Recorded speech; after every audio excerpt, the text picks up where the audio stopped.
Livro Memórias de um Suicida, pelo espírito Camilo Cândido Botelho, capítulo 10, O Manicômio.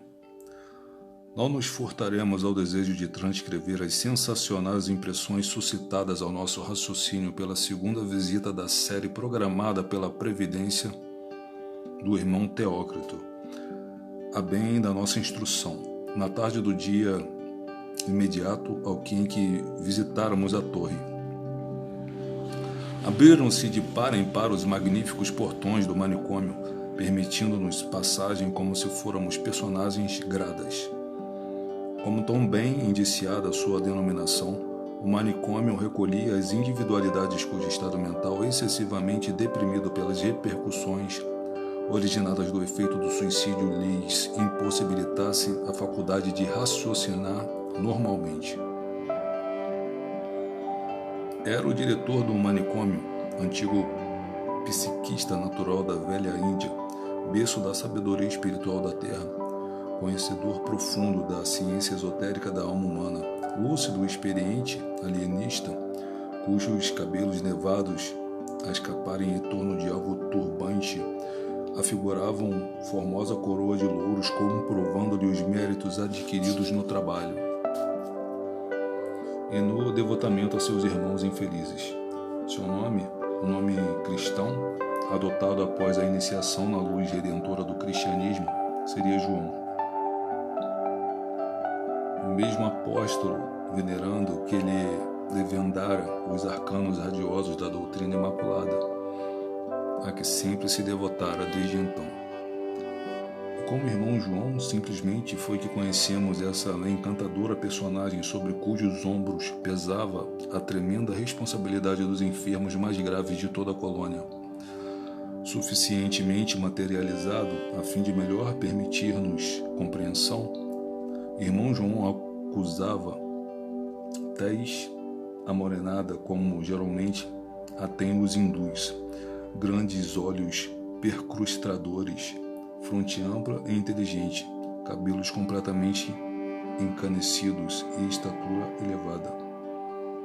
Ao dedo anelar da sinistra a esmeralda,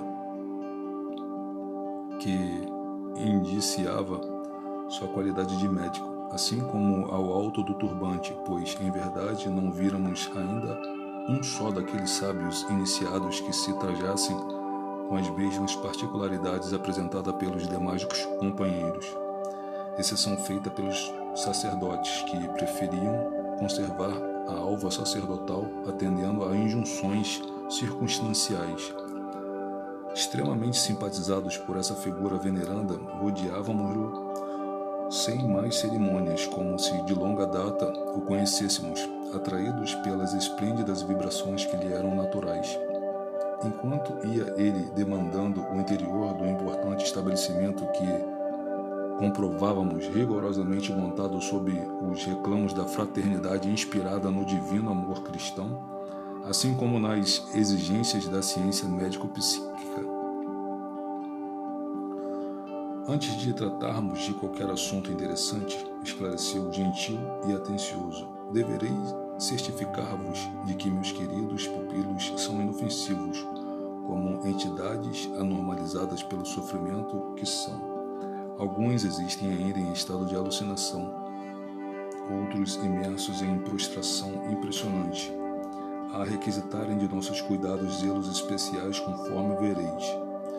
Digo, porém, que são inofensivos, tomando por base um louco terreno, pois os meus pobres pupilos não agravariam, como geralmente acontece com os loucos dos manicômios terrenos.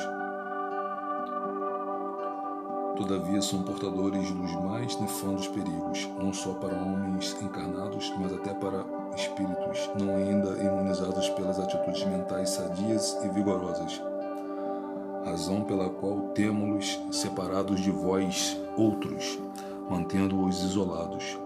Seus deploráveis estados vibratórios, rebaixados a nível superlativo de depressão e inferioridade, são de tal sorte prejudiciais que, se aproximarem de um homem encarnado, junto dele permanecendo 24 horas, E se esse homem ignorante em assuntos psíquicos lhes oferecesse analogias mentais, prestando-se a passividade para o domínio das sugestões, poderia suceder que o levassem ao suicídio, inconscientes de que o faziam, ou o prostrassem gravemente enfermo, alucinado, mesmo louco.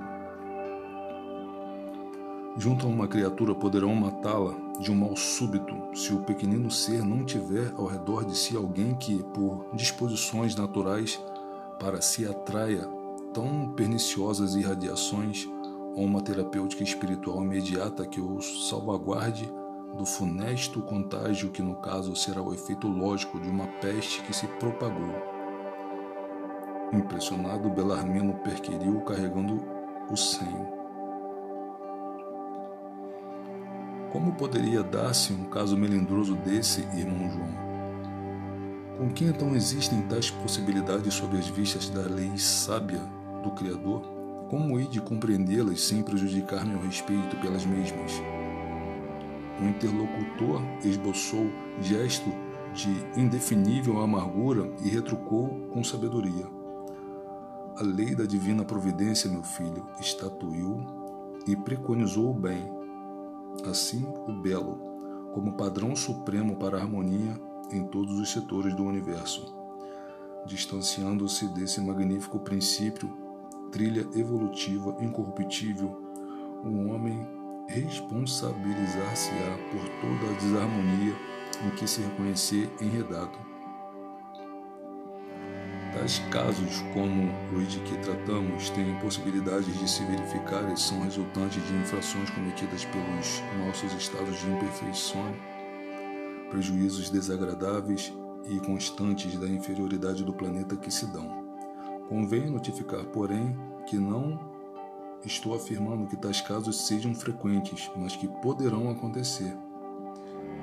Tem mesmo acontecido, e assim acontecerá quando exista semelhança de tendências, afinidades entre as duas partes, ou seja, entre o desencarnado e o encarnado, quanto a criança ser melindroso e impressionável por excelência. Convenhamos que será suscetível de molestar-se por bem insignificantes fatores, bastando não estejam estes concordes com sua delicada natureza. Não ignoramos, por exemplo, que um susto, uma impressão forte, um sentimento dominante como a saudade de alguém muito querido, poderão igualmente levá-la a adoecer e abandonar o pequeno fardo carnal. A mesma lei, sob a contradita da qual aquelas possibilidades poderão subsistir, também faculta aos homens meios eficazes de defesa. Por meio da higienização mental, no reajustamento dos sentimentos à prática do verdadeiro bem, assim como no cumprimento do dever, nas harmoniosas vibrações originadas da comunhão da mente com a luz que do alto irradia em tonos de beneficência para aqueles que a buscam, poderá a individualidade encarnada imunizar-se de tal contágio, assim como um homem se imuniza de males epidêmicos próprios do físico terrestre, com as substâncias profiláticas apropriadas à organização carnal, isto é, vacinas. Tratando-se de um vírus psíquico, é claro que um antídoto será análogo, harmonizado em energias opostas, também psíquicas, por nossa vez existindo na lei que orienta a prática invisível ordens perenes para que calamidades de tal vulto sejam evitadas o mais possível. Todos os esforços empregamos a fim de bem cumpri-las, constituindo o dever sagrado para nós, o preservarmos os homens em geral e a criança em particular de acidentes dessa natureza. Infelizmente, porém, nem sempre somos compreendidos e auxiliados em nossos intuitos, porquanto os homens se entregam voluntariamente por atitudes ímpias e completamente desgovernadas a tais possibilidades, as quais, conforme vimos afirmando, conquanto anormais, poderão verificar-se. Para aquele que se deixou vencer pelo assédio da entidade desencarnada, os males daí resultantes serão a consequência da invigilância, da inferioridade de costumes e sentimentos, do acervo de atitudes mentais subalternas, do alinhamento de ideias de Deus, em que se prefere estagnar, esquecido de que a ideia de Deus é um manancial imarcessível a fornecer elementos imprescindíveis ao bem-estar, à vitória, em qualquer setor em que se movimente a criatura. Para o causador inconsciente do mal, positivado será o demérito de um ônus a mais, derivado do seu ato de suicídio, e cuja responsabilidade irá juntar-se às demais que o sobrecarregam. E não existirá, porventura, meios seguros de prevenir o homem do nefando perigo a que se encontra exposto, como se pisasse ele em terreno falso, solapado por explosivos mortíferos? Interroguei, pensativo, entrevendo muitos dramas terrenos cuja causa estaria na exposição que nos faziam. Sim, existem, replicou vivamente o esclarecido doutor. Existem vários meios pelos quais são eles avisados, e até posso mesmo assegurar que o alarme é permanente, incansável, ininterrupto, eterno, e não dirigido a este ou aquele grupo de cidadãos apenas, mas à humanidade inteira.